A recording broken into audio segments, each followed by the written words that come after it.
प्रिय छात्रों, आज हम कक्षा 10 एनसीईआरटी गणित प्रश्नावली 12.3 वृत्तों से संबंधित क्षेत्रफल ज्ञात करेंगे। आकृति 12.31 में एक चतुर्थांश OPBQ के अंतर्गत एक वर्ग OABC बना हुआ है। यदि OA बराबर 20 सेमी है तो छायांकित भाग का क्षेत्रफल ज्ञात कीजिए। पाई का मान 3.14 लीजिए। तो भैया यहाँ पर जो आपको चित्र दिखाई दे रहा है, आकृति 12.31, जो आपको नीला कलर का भाग रंगा हुआ है, उसी भाग का क्षेत्रफल हमें ज्ञात करना है। देखिए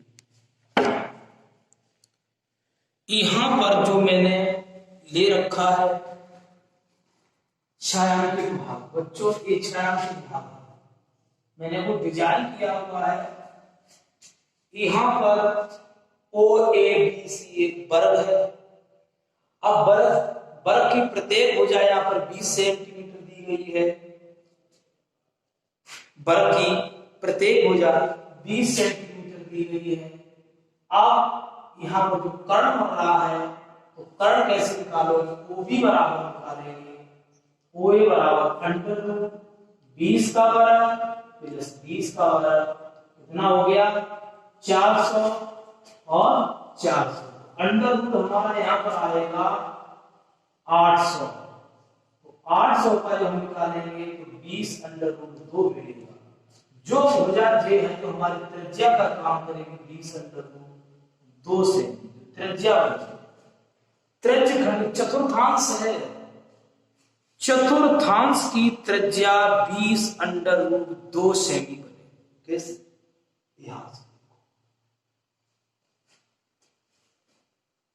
O केंद्र वाला, O केंद्र वाला एक चतुर्थांश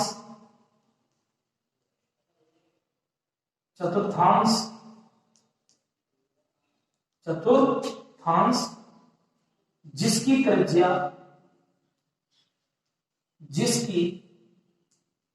त्रिज्या R बराबर 20 अंडर रूट 2 से, इसके अंतर्गत एक वर्ग बना गया है।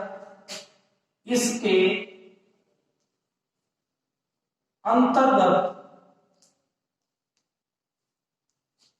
एक OABC एक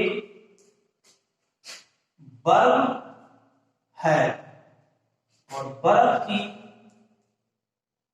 की भुजा बराबर 20 से किताब ने दिया है। तो प्यारे बच्चों, यहां पर वर्ग की प्रत्येक भुजा 20 सेंटीमीटर हमको मिल गई है। अब छायांकित भाग का क्षेत्रफल हम ज्ञात करेंगे। तो हम छायांकित, बड़ा दिमाग से, छायांकित भाग का क्षेत्रफल बराबर जो त्रिज्यखंड बन रहा है या चतुर्थांश बन रहा है का क्षेत्रफल माइनस वर्ग का क्षेत्रफल। चतुर्थांश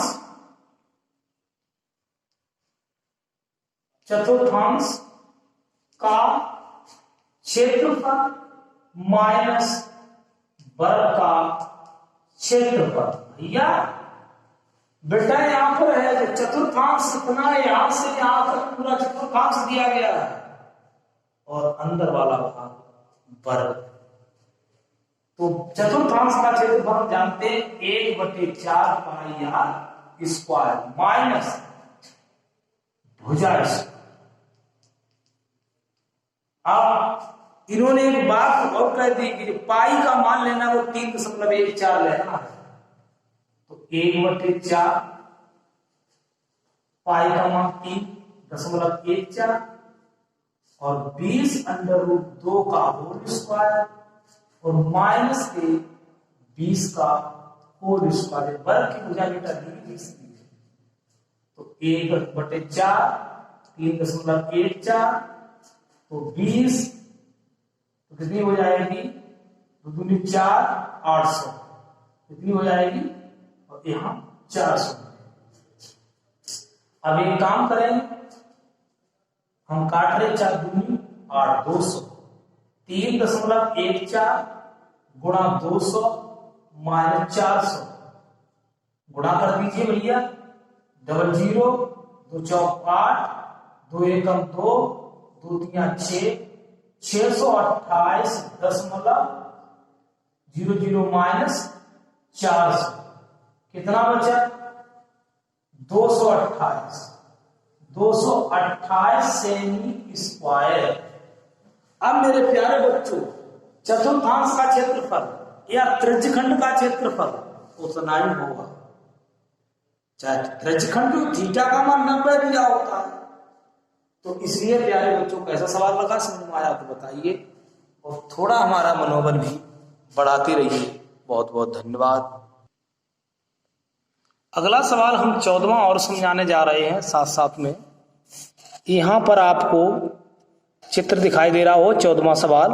ए बी और सी डी केंद्र उत्ता त्रिज्याओं 21 सेमी और 7 सेमी वाले दो सकेंद्री वृत्तों के क्रमशः दो चाप हैं। आकृति 12.32 कोण एओ बराबर 30 डिग्री है। तो छायांकित भाग का क्षेत्रफल ज्ञात कीजिए। देखो मैं आपको ठीक से दिखा रहा हूं 12.32 और आपको चित्र दिखाई देता हो। ये की त्रिज्या 21 सेंटीमीटर है, एक की त्रिज्या 7 सेंटीमीटर है।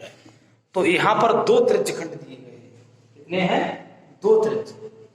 अब छोटे त्रिज्यखंड की त्रिज्या छोटे यहां पर जो छायांकित भाग का क्षेत्रफल बेटा कितना निकालना बड़े त्रिज्यखंड का क्षेत्रफल माइनस छोटे त्रिज्यखंड का क्षेत्रफल आपको क्लियर हो जाएगा।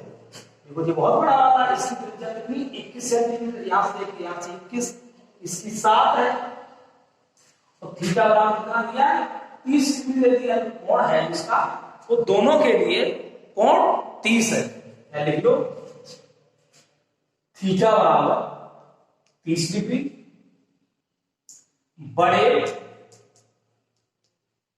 त्रिज्यखंड के लिए त्रिज्या बराबर कैपिटल आर बराबर 21 सेंटीमीटर। किताब में दिया है, बुक में दिया गया है। छोटे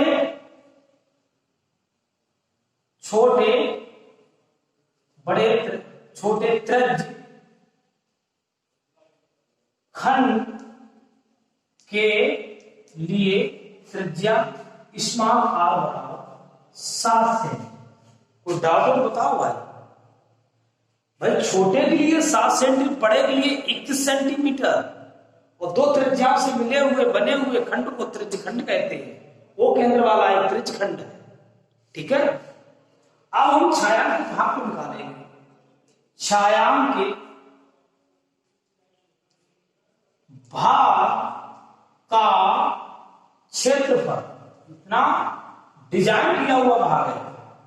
तो छायांकित भाग का क्षेत्रफल कैसे निकालेंगे बड़े त्रिज्यखंड का क्षेत्रफल बोलो बड़े त्रिज्यखंड का क्षेत्रफल माइनस छोटे त्रिज्यखंड का क्षेत्रफल। ठीक है। अब बड़े त्रिज्यखंड का क्या होता है पाई आर स्क्वायर थीटा बटे 360। छोटे में पाई आर स्क्वायर थीटा बटे। तो यहां पर जो एक समस्या आ गई थी मेमोरी के कारण यहां से सवाल छूट गया था। तो पाई थीटा 360 डिग्री हमने कॉमन ले लिया है। आर स्क्वायर माइनस की आर स्क्वायर फिर आर स्क्वायर माइनस की आर स्क्वायर। तो क्या हुआ पाई का मान 22/7 थीटा का मान 30/360 21 स्क्वायर माइनस 7 स्क्वायर। तो प्यारे बच्चों हमने इसको क्या कर दिया काट दिया 3 एकम 3 दूनी 6 तो और फिर हमने इसको 11 से क्या कर दिया, 12 को भी काट दिया है। तो 2 एकम 2, 2 छंग 12, 2 एकम 2, 11/6 और 7 आया, 11/7 गुणा 6। इसका योगांतर सूत्र लगा दिया है, तो 11 + 7, 11 - 7, 11/7 गुणा 6 और ये 21 7 28 गुणा 14। तो हमारा फिर हमने इसको भी डिवाइड 7 चौक 28। फिर हमने इसको क्या किया, 2 6 को भी काट दिया, 2 दूनी 4, 2 दूनी 6, तो 11 दूनी 22 गुणा 14/3। अब क्या हुआ, इसकी जो मल्टीप्लाई 14 2 28, 28 के 8, 14 2 28, 28 2 30, 308/3 सेकंड स्क्वायर। योगांतर सूत्र होता है a² - b² a + b a - c। और मेरे प्यारे बच्चों को सवाल बहुत ही इजी थे और ऐसे ही परीक्षा में आते हैं दृष्टि से, परीक्षा की दृष्टि सवाल अच्छे लगते हैं। बच्चा जब गड़बड़ाता है कि इसमें करूं तो करूं क्या, कई बार रिपीट करो, उसको समझो, तो आपको निश्चित ही सफलता मिलेगी। जो बच्चे इधर उधर भाग रहे हैं कि इसे पढ़े उसे पढ़े किसे पढ़े, एक व्यक्ति को अपनाओ, एक कुछ चीज देखो। हमारे बड़े बड़े विद्वान यहाँ पर लगे हुए हैं और विद्वानों से, हमारे गुरुजनों से संपर्क करें, कोई समस्या हो और इधर उधर डाउट में ना पड़े कि क्या करूं कैसे करूं। सब संकट में एक विश्वास हमारी नाव को पार करता है। विश्वास नहीं है तो कुछ नहीं हो पाता है, भटकता रहता है व्यक्ति।